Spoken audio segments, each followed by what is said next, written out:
নিপুণকে উদ্দেশ্য করে দীপজল বললেন, সে তো বাবাকেই অস্বীকার করে।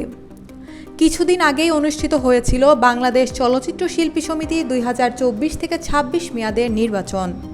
সে সময় মিশা দীপজল প্যানেল জয়ী হওয়ার পর তাদের ফুলের মালা দিয়ে বরণ করে নেন পরাজিত সাধারণ সম্পাদক প্রার্থী নাসরিন আক্তার নিপুণ।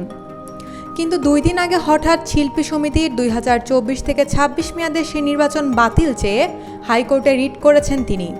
রিটে মিশা দীপজলের নেতৃত্বাধীন কমিটির দায়িত্ব পালনে নিষেধাজ্ঞাও চাওয়া হয়েছে।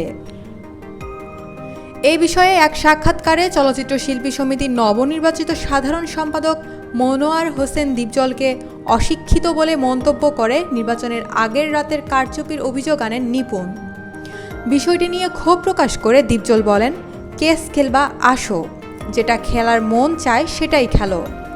আমরা চাই ভদ্রতা ও নম্রতা, আমরা চাই চলচ্চিত্রকে কিভাবে এগিয়ে নেওয়া যায় সেদিকে কাজ করা, আমরা ঝামেলা চাই না।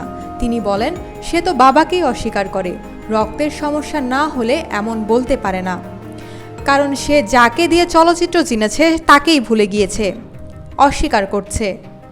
এদিকে গতকাল নিপুণ সমর্থিত শতাধিক শিল্পীরা মিশা দীপজলকে সংবর্ধনা দিয়েছেন। এ সময় তাদের উদ্দেশ্যে দীপজল বলেন, আমরা কাউকে আলাদা করতে চাইনি। যারা একদিনের জন্য সদস্য হয়েছিলেন কিন্তু বাদ পড়েছেন তারা আবার সদস্যপদ ফিরে পাবেন।